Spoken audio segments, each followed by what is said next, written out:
ఏది అయినా ట్రై చెయ్యి ఆచి చికెన్ మసాలా. ఆచి చికెన్ మసాలా. ఇక దేశవ్యాప్తంగా వాహన ధరలకు షాక్ తగిలింది. ఆయిల్ కంపెనీలు పెట్రోల్, డీజిల్ ధరలను ఒక్కసారిగా ₹3 పైగా పెంచేశాయి. ఈ పెంపు ఇవాళ ఉదయం 6 నుంచి అమల్లోకి వచ్చింది. దీంతో ఇప్పటికే భారంగా ఉన్న ఇంధన ధరలు మరింత పెరిగి ప్రజల జేబులకు మంటలు పెట్టే పరిస్థితి ఏర్పడిందని వాహనదారులు మండిపడుతున్నారు.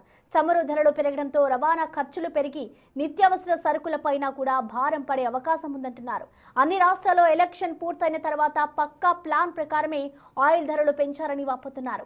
సామాన్యుడికి ఆయిల్ ధరలు పెరగడం పెద్ద భారంగా మారిపోతుందని ఆగ్రహం వ్యక్తం చేస్తున్నారు. మరింత సమాచారం నెల్లూరు నుంచి మా ప్రతినిధి సురేంద్ర అందిస్తారు.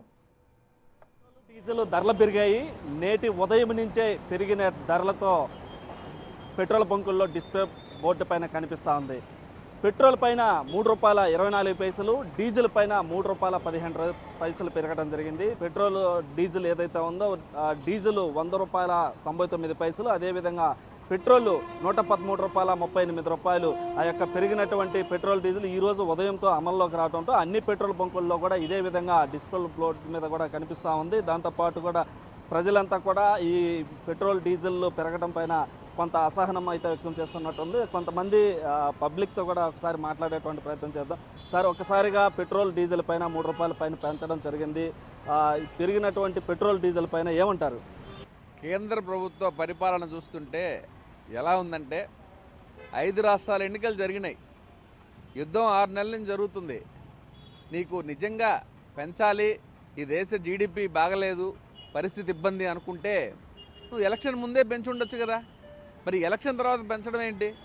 ఇది రాజకీయాల పరమైనటువంటి స్వార్థపూరితమైన నిర్ణయం తప్ప ప్రజలకి జరిగేది కాదు. ముఖ్యంగా మొన్న మోడీ గారు హైదరాబాద్లో రేవంత్ రెడ్డి గారు సీఎంగా ఉన్నప్పుడు ఆ సభలో ఆయన ఒక పిలుపునిచ్చారు. నేను నా కాన్వాయిల్ని మార్చుకుంటున్నాను, నేను ఎలక్ట్రికల్కి మారుతున్నాను, మీరు కూడా మారండి అని సింపుల్ స్టేట్మెంట్ ఇచ్చాడు. ఎలక్ట్రికల్ వెహికల్స్ వాహనాలని ఎంఆర్పి కంట్రోల్ చేసే దమ్ము సత్తా కేంద్రానికి ఉందా? విచ్చలవిడిగా రేట్లు పెంచారు ఎలక్ట్రానిక్. తర్వాత ఒక్కసారిగా డీజిల్, పెట్రోల్ మీద ఆధారపడినటువంటి కొన్ని కోట్ల మంది ఎవరైతే ఉన్నారో వాళ్ళందరి పరిస్థితి ఏంటి? అగమ్య గోచరం. సెలవులు వచ్చినాయి, పిల్లలకి సరిపోయింది. ఈ టైంలో కొరతగానే కృత్రిమ కొరత సృష్టిలా చూశారు. కానీ ప్రభుత్వం కొద్దిగా ముందస్తు చర్యలతోటే మొన్న కొరత లేకుండా ఆపగలిగారు.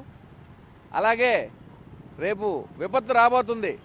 ఆ టైంలో పెట్రోల్, డీజిల్ లేకపోతే వ్యవస్థ మొత్తం స్తంభించిపోయే పరిస్థితి రాబోతుంది. మళ్ళీ ఎద్దుల బండ్లు, రిక్షాలు, చెక్క రిక్షాలు వచ్చే పరిస్థితి చూస్తూ ఉన్నాం. ఇది కేవలం నరేంద్ర మోదీ యొక్క వైఫల్యం తప్ప ఇంకోటి కనపట్లేదు.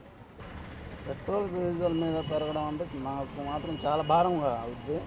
రెండోది అంటే పెట్రోల్, డీజిల్ పెరిగినట్టు ప్రతి ఒక్క వస్తువులన్నీ పెరిగిపోతాయి. విపరీతంగా పెంచేస్తారు. కానీ మాకు ఇచ్చే సర్వీస్ మాత్రం పెంచరు. పెంచితే జనాలకు ఇబ్బంది అని మేము జనాలకు దగ్గరలో ఉండి ఏదైనా సేవ చేస్తూ ఉంటాం మనకు తగినట్టుగా. కానీ పెట్రోల్, డీజిల్ పెంచడం అనేది చాలా బాధాకరం.